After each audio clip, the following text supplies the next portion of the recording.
Hello अस्सलाम वालेकुम दोस्तों। तो यार क्या हाल है। आज की इस वीडियो में हम सप्लाई चेन अनसर्टेनिटी के बारे में बात करेंगे। ठीक है, इससे पहले वाली वीडियो में हमने डिमांड साइड की अनसर्टेनिटी पढ़ी थी, जिसमें हमने डिमांड अनसर्टेनिटी यानी डिमांड की वजह से क्या क्या अनसर्टेनिटी हो जाती है। ठीक है, डिमांड की फोरकास्टिंग में और एक्चुअल डिमांड में। ठीक है, इसके बाद हमने इम्प्लाइड डिमांड पढ़ी थी कि implied demand uncertainty.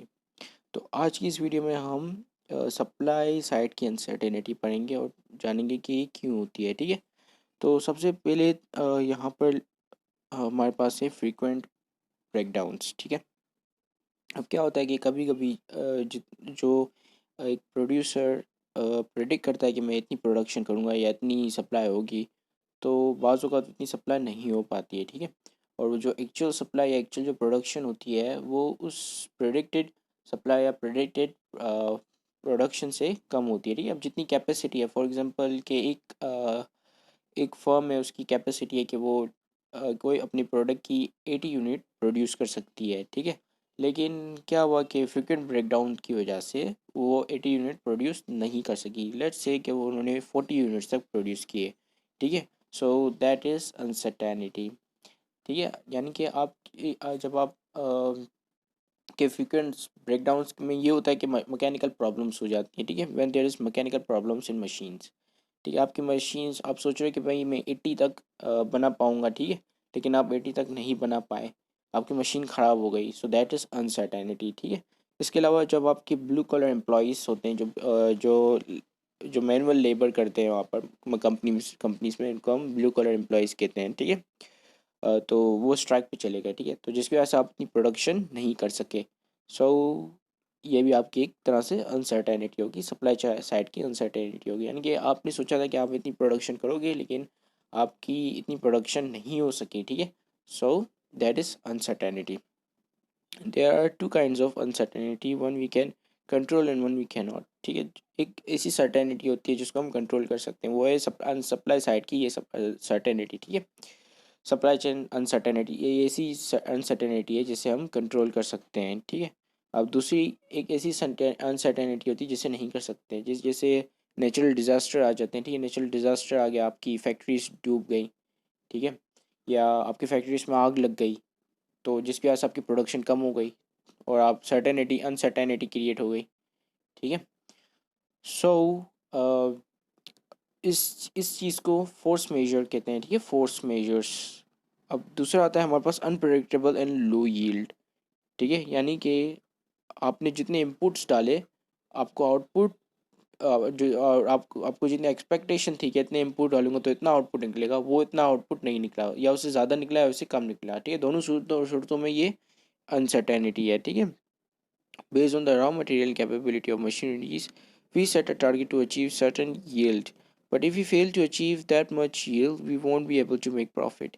If the output and if the input and output are same, then we are in break even point. ठीक है, अब क्या होता है कि हमने ये टारगेट बनाया कि भाई इतनी यील्ड, इतना आउटपुट डालें, इतना इनपुट डालेंगे तो इतना आउटपुट निकलेगा, और फिर उसको भेजेंगे तो इतना रेवेन्यू जनरेट होगा। ठीक है, लेकिन क्या हुआ कि आपने इनपुट डाला लेकिन आउटपुट उतना नहीं निकला जितना आपने प्रेडिक्ट किया था। ठीक है, फॉर एग्जांपल जितना आपने इनपुट डाला, जितने आपकी इनपुट की कॉस्ट थी और आउटपुट जितने में बिका, वो दोनों की जो कॉस्ट है या आउटपुट की जो प्राइस है, और वो आपकी कॉस्ट से बिल्कुल मैच करती है, बराबर है। सो इसका मतलब है कि आप अभी भी ब्रेक इवन पॉइंट पे हो। ठीक है, आप प्रॉफिट जनरेट नहीं कर रहे हो।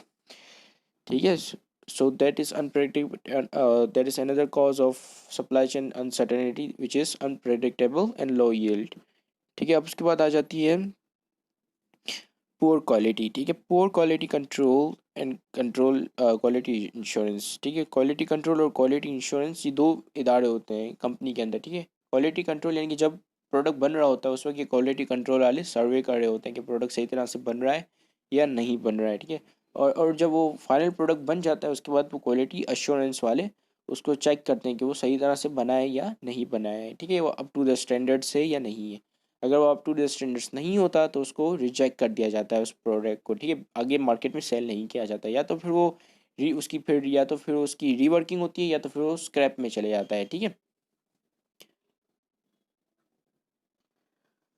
तो अब फ़र्ज़ करें कि आपने ना प्रोडक्शन बनाई, आपने ये प्रेडिक्ट किया कि मेरी जो प्रोडक्शन होगी इस साल की या इस महीने की, वो कुछ अराउंड 40,000 यूनिट्स की होगी, ठीक है। अब क्या हुआ कि आपकी जो क्वालिटी कंट्रोल और क्वालिटी एश्योरेंस ने ये जो यूनिट्स थे उनमें से कुछ 10,000 यूनिट्स क्वालिटी कंट्रोल वालों ने निकाल दिए, बोला कि नहीं ये बेकार बने, या इनमें डिफ़ॉल्ट है। और कुछ यूनिट्स, कुछ 5,000 या लेट्स से 5,000 उन्होंने क्वालिटी एश्योरेंस वाले ने निकाल दिए, ठीक है। तो आपके टोटल कितने हुए, आपके ये जो टोटल 15,000 यूनिट्स आपके सही बेकार में चले गए, ठीक है, और ये आपकी ये प्रोडक्शन नहीं हो सकी। So that will cause the uncertainty, ठीक है। आपने सोचा था कि इतनी प्रोडक्शन होगी, लेकिन इतनी प्रोडक्शन नहीं हो सकी क्योंकि क्वालिटी पुअर थी, ठीक है। तो क्वालिटी पुअर की होने की वजह से इस तरह जो है हमारी सप्लाई चेन में अनसर्टेनिटी आती है, ठीक है। अब हमारा दूसरा है कि लिमिटेड सप्लाई चेन, ठीक है। यहाँ पर आप देख पा रहे हो कि एक पुअर क्वालिटी के नीचे लिमिटेड सप्लाई चेन कैपेसिटी, ठीक है। So limited supply chain capacity is that when you don't have machines, ठीक है, आप और ज़्यादा मशीन्स नहीं लगा सकते हो, तो आपकी जो सप्लाई है वो काफ़ी लिमिटेड है। फॉर एग्जांपल आपकी मार्केट में डिमांड और ज़्यादा बढ़ गई, आपके प्रोडक्ट की डिमांड बढ़ गई। लेट्स से कि डिमांड आपके प्रोडक्ट की मार्केट में कुछ 80 यूनिट्स हैं, लेकिन आप प्रोड्यूस कर रहे हो कुछ 40 यूनिट्स, और 40 यूनिट्स से आप ज़्यादा जा ही नहीं सकते हो, ठीक है। So that is limited supply की वजह से आपकी सर्विस लेवल जो है वो गिर गया काफ़ी, ठीक है। सर्विस लेवल अगर आपको पता होगा दैट इज़ लॉस सेल्स, ठीक है। लॉस सेल्स आपकी गिर गई, मतलब बढ़ गई। आप कस्टमर आया दुकान के पास आपका प्रोडक्ट लेने, लेकिन आपका प्रोडक्ट अवेलेबल ही नहीं था। So that is loss sales, ठीक है। ये सेल्स आपकी लॉस हो गई, ठीक है। दूसरा है हमारे पास इनफ्लेक्सिबल सप्लाई कैपेसिटी, ठीक है। अब इनफ्लेक्सिबल सप्लाई कैपेसिटी का मतलब ये है कि आप अपनी जिस पॉइंट पे आप बना रहे हो, प्रोडक्शन कर रहे हो, उस पॉइंट से आप नीचे जा नहीं सकते। अगर उस पॉइंट से अगर आप नीचे गए तो आपको डबल नुकसान होगा, या आप रीस्टार्टिंग की प्रोडक्शन को रीस्टार्टिंग करने की कॉस्ट आपको ज़्यादा पड़ेगी, ठीक है। अब इसकी एक मैं आपको सबसे अच्छी एग्जांपल दूं, जब हुआ था वेस्टर्न टेक्सास इंटरमीडिएट बेंचमार्क में, क्या हुआ था कि क्रूड ऑयल की जो प्रोडक्शन है वो इतनी ज़्यादा हो गई थी, और उस प्रोडक्शन को रोकना बहुत मुश्किल था। ऑयल की डिमांड नहीं थी मार्केट में, बिल्कुल भी डिमांड नहीं थी, जब कोरोना वायरस ये नया नया आया था, ठीक है। सो ये हुआ था कि डिमांड बिल्कुल भी नहीं है मार्केट में, और आप प्रोडक्शन को रोक भी नहीं सकते, और आपकी स्टोरेज भी फुल हो गई है। सो जो क्रूड ऑयल के W T I benchmark, US benchmark के जो फ्यूचर्स थे, फ्यूचर्स एक डेरिवेटिव है, फ्यूचर्स कह लो या फॉरवर्ड्स कह लो, वो उनकी जो प्राइस है वो नेगेटिव में आ गई थी, यानी कि लोग आपको फ्यूचर्स को ख़रीदने के पैसे दे रहे थे, ठीक है। अब इन्होंने ऑयल की प्रोडक्शन को बंद क्यों नहीं किया, क्योंकि उसको जो रीस्टार्ट करने की कॉस्ट है वो उससे भी ज़्यादा बढ़ जाती। जो वो ऑयल को जो और क्या कहते हैं बेच रहे थे, मतलब कि ऑयल खरीद हमसे लो और आप हमसे पैसे भी लो ऑयल लेने के, ठीक है, उससे ज़्यादा कॉस्ट उनको पड़ जाती है अगर वो प्रोडक्शन को रोक देते, ठीक है। तो क्योंकि ये फ्लेक्सिबल था, यहाँ पे फ्लेक्सिबिलिटी नहीं थी, ठीक है। सो इसकी वजह से क्या हुआ कि इनफ्लेक्सिबल है तो सप्लाई की अनसर्टेनिटी आ गई, यानी कि आपने सोचा था कि भाई इतनी सप्लाई मैं करूँगा और इतनी मेरी बिक जाएगी, लेकिन आपने इतनी सप्लाई नहीं की और सप्लाई से ज़्यादा कर ली, ठीक है। सप्लाई से ज़्यादा यानी प्रोडक्शन, जो आपकी जो प्रिडिक्टेड प्रोडक्शन है उससे ज़्यादा आपको प्रोडक्शन करनी पड़ी, ठीक है। So that again cause uncertainty. अब आखिरी है हमारे पास इवॉल्विंग प्रोडक्शन प्रोसेसेस, ठीक है। अब यहाँ पे क्या होता है इवॉल्विंग प्रोडक्शन प्रोसेस पे, कि आपको जब you don't know how new product will perform, जब आप न्यू प्रोडक्ट लेकर आते हो मार्केट में, ठीक है, supply uncertainty also strongly affected by the life cycle position of the product, ठीक है। अब जैसे न्यू प्रोडक्ट मार्केट में इंट्रोड्यूस होता है तो आपको बिल्कुल भी नहीं पता होता कि आपने कितनी इसकी सप्लाई करनी है या कितनी मार्केट के अंदर डिमांड होगी, ठीक है। और फॉर एग्जांपल जब न्यू प्रोडक्ट आ जाएगा तो वो फिर कितना इवॉल्व होता है, ठीक है। अब ऐसा भी होता है कि जब न्यू प्रोडक्ट बनता है तो आपको उसकी कॉस्ट ज़्यादा पड़ती है, क्योंकि वो बिल्कुल नया होता है, और आपके जो इंजीनियर्स वगैरह वर्कर्स है वो इतना उनको पता नहीं होता, वो इतना मतलब नया नया उनका भी नया नया एक्सपीरियंस होता है इस प्रोडक्ट को बनाने में, ठीक है। लेकिन फिर जब वो बनता जाता है तो वो लोग आदी हो जाते हैं, ठीक है, उसको बना बना कर आदी हो जाते हैं। जैसे मेहरान की एग्जांपल ले लें, ठीक है। मेहरान में ये होता था कि जब नई मेहरान आई थी तो काफ़ी मतलब उसको प्रोड्यूस करने में काफ़ी टाइम लगता था। लेकिन अब इतना टाइम नहीं लगता, अब लोग जो है उसको बना बना कर मतलब उनको रट गई है कि मेहरान को किस तरह कंस्ट्रक्ट करना है, ठीक है। तो आखिर अगर उनको आप ब्लाइंड फोल्डेड भी मेहरान उनसे बनवाओगे तो बनवा लेंगे, ठीक है। तो जैसे ही न्यू प्रोडक्ट आता है और फिर जब उस पर इंजीनियर्स लगते हैं, काम करते हैं, और फिर वो काम करते करते आदी हो जाते हैं, तो उनकी जो प्रोडक्शन है वो बढ़ती जाती है, ठीक है।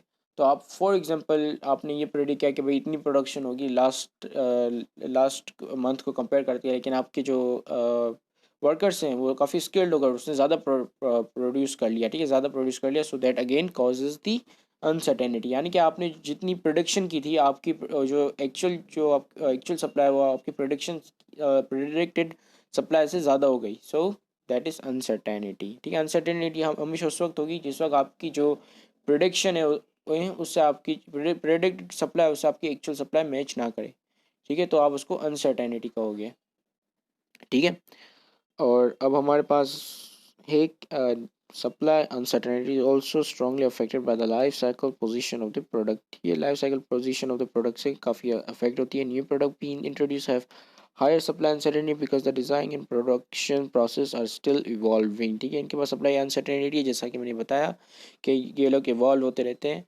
ये प्रोडक्ट क्या पता उनकी शेप चेंज हो गई, क्या पता उसकी प्रोडक्ट की जो है साइज़ चेंज कर दिया, ठीक है, या उसका वेट चेंज हो गया, तो ये इवॉल्व होते रहते हैं, तो उसकी अनसर्टेनिटी काफ़ी हाई होती है सप्लाई चेन की, ठीक है, क्योंकि फिर वो लोग बनाते बनाते एक्सपर्ट हो जाते हैं, ठीक है। फिर mature products have less uncertainty supply uncertainty. जो मेच्योर प्रोडक्ट होता है इनके बस अब ये बन गया है, इसके ऊपर कोई मतलब ये इवॉल्व नहीं, उससे ज़्यादा इवॉल्व नहीं हो सकता, तो इस इनकी अनसर्टेनिटी काफ़ी कम होती है। लोगों को मतलब पता होता है प्रोड्यूसर को कि ये कितनी प्रोडक्शन होने वाली है, ठीक है, इसकी कितनी सप्लाई होने वाली है, उसको पता होता है, और हमेशा उसकी जो प्रोडक्शन है वो मैच करती है उनकी एक्चुअल सप्लाई से, ठीक है। अब यहाँ पर ये आप चार्ट देख पा रहे होगे, इस चार्ट में लिखा है कि भाई प्रेडिक्टेबल सप्लाई एंड डिमांड, ऐसी सप्लाई जिसकी जो प्रेडिक्टेड है और डिमांड वो भी प्रेडिक्टेड है। तो जो कि सॉल्ट वगैरह होती है सुपर मार्केट में, उनकी डिमांड भी प्रेडिक्टेबल होती है और सप्लाई भी प्रेडिक्टेबल होती है, ठीक है।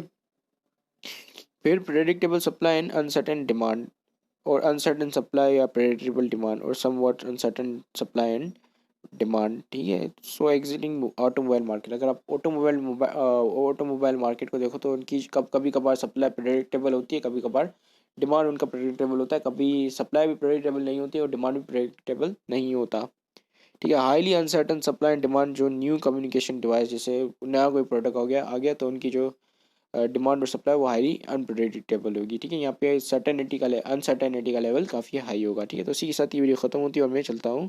Thank you for watching this video and have a great day. अल्लाह हाफिज़।